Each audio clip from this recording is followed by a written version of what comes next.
हमसे बिना पूछे तुमने ये फैसला कैसे ले लिया बहू? जब 6 बजे के करीब मनोज ड्राइंग रूम में पहुंचा तो उसने अपने परिवार वालों का मूड एक बार फिर से खराब पाया।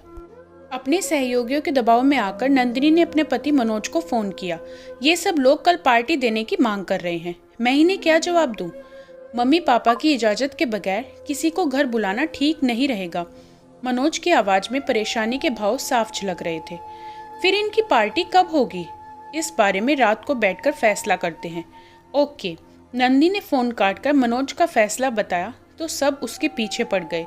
अरे हम मुफ्त में पार्टी नहीं खाएंगे, बाकायदा गिफ्ट लेकर आएंगे। यार, अपनी सास से इतना डरकर तू कभी खुश नहीं रह पाएगी। उन लोगों ने जब इस तरह का मजाक करते हुए नंदिनी की खिंचाई शुरू की तो उसे अजीब सा जोश आ गया। बोली, मेरा सिर खाना बंद करो, मेरी बात ध्यान से सुनो। कल रविवार रात 8 बजे सागर रत्ना में तुम सब डिनर के लिए आमंत्रित हो। कोई भी गिफ्ट घर भूलकर न आए। नंदिनी की इस घोषणा का सबने तालियां बजाकर स्वागत किया था। कुछ देर बाद अकेले में दीपा मैडम ने उससे पूछा, दावत देने का वादा कर कि तुमने अपने आप को मुसीबत में तो नहीं फंसा लिया है। अब जो होगा देखा जाएगा दीदी, नंदिनी ने मुस्कुराते हुए जवाब दिया। अगर घर में टेंशन ज़्यादा बढ़ती लगे तो मुझे फ़ोन कर देना, मैं सबको पार्टी कैंसिल हो जाने की खबर दे दूंगी। कल के दिन बस तुम रोना धोना बिल्कुल मत करना प्लीज़। जितने आंसू बहाने थे मैंने पिछले साल पहली वर्षगांठ पर बहा लिए थे दीदी, आपको तो सब मालूम ही है। उसी दिन की यादें तो मुझे परेशान कर रही है माय डियर। आप मेरी चिंता न करें क्योंकि मैं साल भर में बहुत बदल गई हूँ। सचमुच तुम बहुत बदल गई हो नंदिनी।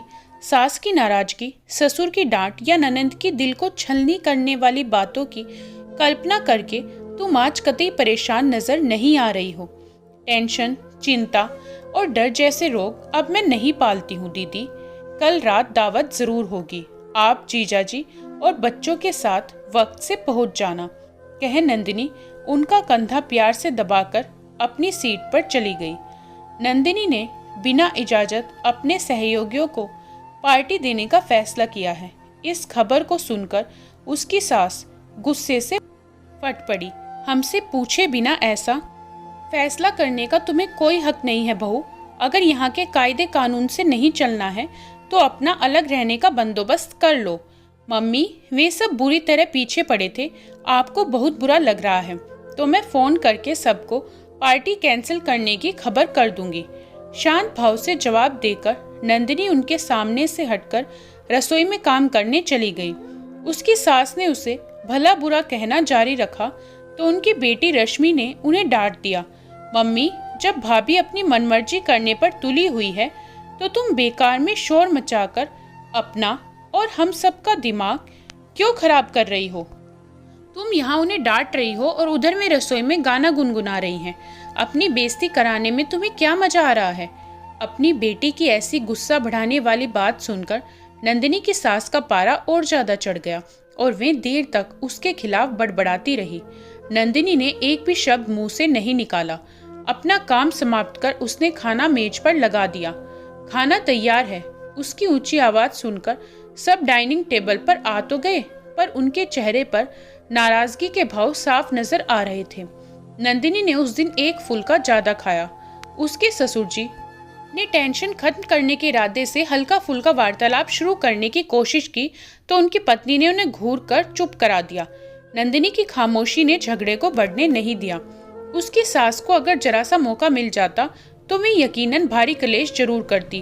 अपनी ननंद रश्मि की कड़वी बातों का जवाब उसने हर बार मुस्कुराते हुए मीठी आवाज में दिया। शयन कक्ष में मनोज ने भी अपनी नाराजगी जाहिर की। किसी और की न सही पर तुम्हें कोई भी फैसला करने से पहले मेरी इजाजत तो लेनी ही चाहिए थी। मैं कल तुम्हारे साथ पार्टी में शामिल नहीं होऊंगा। तुम्हारी जैसी मर्जी। नंदिनी ने शरारती मुस्कान होठों पर सजाकर जवाब दिया और बाथरूम में घुस गई। रात ठीक 12 बजे नंदिनी के मोबाइल के अलार्म से दोनों की नींद टूट गई। यह अलार्म क्यों बज रहा है? मनोज ने नाराजगी भरे स्वर में पूछा। Happy marriage anniversary sweetheart. Nandini ने रोमांटिक स्वर में अपने जीवन साथी को शुभकामनाएं दी। नंदिनी के बदन से उठ रही सुगंध और महकती सांसों की गर्माहट ने चंद मिनटों में जादू सा असर किया और फिर अपनी नाराजगी भुलाकर मनोज ने उसे अपनी बाहों के मजबूत बंधन में कैद कर लिया। आज चलोगी ना मेरे साथ? नंदिनी ने प्यार भरे स्वर में पूछा। पार्टी में?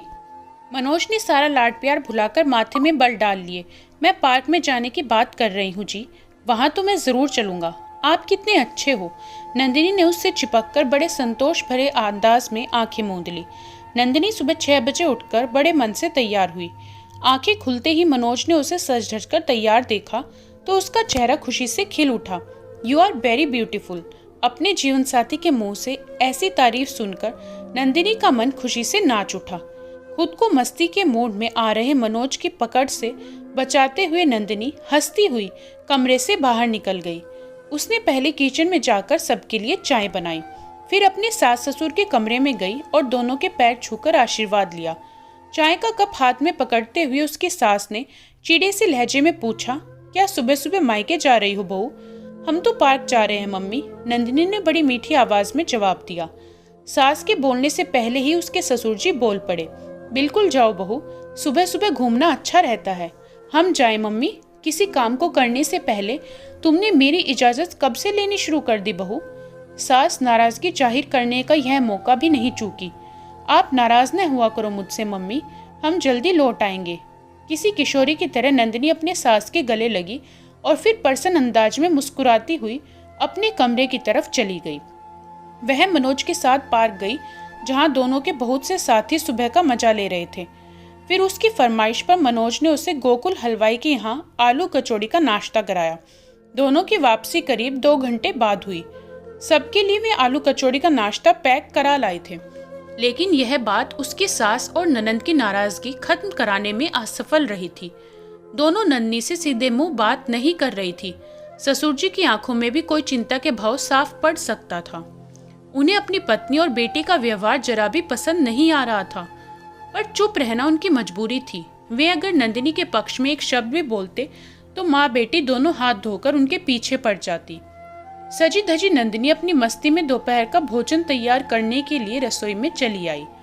रश्मि ने उसे कपड़े बदल आने की सलाह दी तो उसने इतराते हुए जवाब दिया, दीदी आज तुम्हारे भैया ने मेरी सुंदरता की इतनी ज्यादा तारीफ की है कि अब तो मैं ये कपड़े रात को ही बदलूंगी। कीमती साड़ी पर दाग धब्बे लग जाने की चिंता नहीं है क्या तुम्हें? ऐसी छोटी मोटी बातों की फिक्र करना अब छोड़ दिया है मैंने दीदी। मेरी समझ से कोई बुद्धिहीन इंसान ही अपना नुकसान होने की चिंता नहीं करता है। रश्मि ने चिढ़कर व्यंग किया, मैं बुद्धिहीन तो नहीं, पर तुम्हारे भैया के प्रेम में पागल जरूर हूँ। हंसती हुई नंदिनी ने अचानक रश्मि को गले से लगा लिया तो वह भी मुस्कुराने को मजबूर हो गई। नंदिनी ने कढ़ाई पनीर की सब्जी बाजार से मंगवाई और बाकी सारा खाना घर पर तैयार किया। आजकल की लड़कियों को फिजूल खर्चे की बहुत आदत होती है। जो लोग खराब वक्त के लिए पैसा जोड़कर नहीं रखते हैं उन्हें एक दिन पछताना पड़ता है बहू। अपनी सास की ऐसी सलाहों का जवाब नंदिनी मुस्कुराते हुए उनकी हाँ में हाँ मिलाकर देती रही। उस दिन उपहार में नंदिनी को साड़ी और मनोज को कमीज मिली। बदले में उन्होंने रश्मि को उसका मनपसंद सेट, सास को साड़ी और ससुर जी को स्वेटर भेंट किया। उपहारों की अदला बदली से घर का माहौल काफी खुशनुमा हो गया था। यह सबको पता था कि सागर रत्ना में ऑफिस वालों की पार्टी का समय रात 8 बजे का है। जब 6 बजे के करीब मनोज ड्राइंग रूम में पहुंचा तो उसने अपने परिवार वालों का मूड एक बार फिर से खराब पाया। तुम्हें पार्टी में जाना है तो हमारी इजाजत के बगैर जाओ।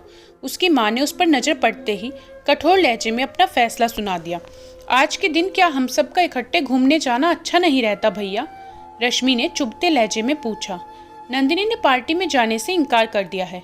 मनोज के इस जवाब को सुन वे तीनों ही चौंक पड़े। क्यों नहीं जाना चाहती है बहू पार्टी में? उसके पिता ने चिंतित स्वर में पूछा। उसकी जिद है कि अगर आप तीनों साथ नहीं चलोगे तो वह भी नहीं जाएगी। आजकल ड्रामा करना बड़ी अच्छी तरह से आ गया है उसे। मम्मी ने बुरा सा मुंह बनाकर टिप्पणी की। मनोज आंखें मूंदकर चुप बैठ गया। वे तीनों बहस में उलझ गए। हमें बहू की बेइज्जती कराने का कोई अधिकार नहीं है। तुम दोनों साथ चलने के लिए फटाफट तैयार हो जाओ, वरना मैं इस घर में खाना खाना छोड़ दूंगा। ससुर जी की इस धमकी के बाद ही माँ बेटी तैयार होने के लिए उठी। सभी लोग सही वक्त पर सागर रत्ना पहुंच गए। नंदिनी के सहयोगियों का स्वागत सभी ने मिलजुल कर किया। पूरे परिवार का यूं साथ साथ हंसते मुस्कुराते देखकर मेहमान मन ही मन हैरान हो उठे थे। कैसे राज्य कर लिया तुमने इन सभी को पार्टी में शामिल होने के लिए? दीपा मैडम ने एकांत में नंदिनी से अपनी उत्सुकता शांत करने को आखिर पूछ ही लिया। नंदिनी की आंखों में शरारती मुस्कान की चमक उभरी और फिर उसने धीमे स्वर में जवाब दिया, दीदी, मैं आज आपको पिछले 1 साल में अपने अंदर आए बदलाव के बारे में बताती हूँ। शादी की पहली सालगिरह के दिन मैं अपनी ससुराल वालों के रूखे व कठोर व्यवहार के कारण बहुत रोई थी। यह बात तो आप भी अच्छी तरह जानती है। उस रात को पलंग पर लेटने के बाद एक बड़ी खास बात मेरी पकड़ में आई थी। मुझे आंसू बहाते देखकर उस दिन कोई मुस्कुरा तो नहीं रहा था, पर मुझे दुखी और परेशान देखकर मेरी सास और ननद की आंखों में अजीब सी संतुष्टि के भाव कोई भी पढ़ सकता था। तब मेरी समझ में यह बात पहली बार आई कि किसी को रुलाकर वह घर में खास खुशी के मौकों पर कलेश करके भी कुछ लोग मन ही मन अच्छा महसूस करते हैं।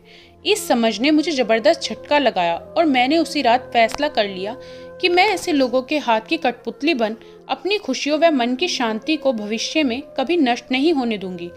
खुद से जुड़े लोगों को अब मैंने 2 श्रेणियों में बांट रखा है। कुछ मुझे प्रसन्न और सुखी देखकर खुश होते हैं तो कुछ नहीं। दूसरी श्रेणी के लोग मेरा कितना भी अहित करने की कोशिश करें, मैं अब उनसे बिल्कुल नहीं उलझती हूँ।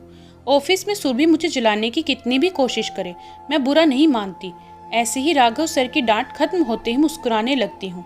घर में मेरी सास और ननद अब मुझे गुस्सा दिलाने या रुलाने में सफल नहीं हो पाती। मनोज से रूठकर कई दिनों तक न बोलना अब अतीत की बात हो गई है। जहाँ मैं पहले आंसू बहाती थी, वहीं अब मुस्कुराते रहने की कला में पारंगत हो गई हूँ। अपनी खुशियों और मन की सुख शांति को अब मैं किसी के हाथ गिरवी नहीं रखा हुआ है।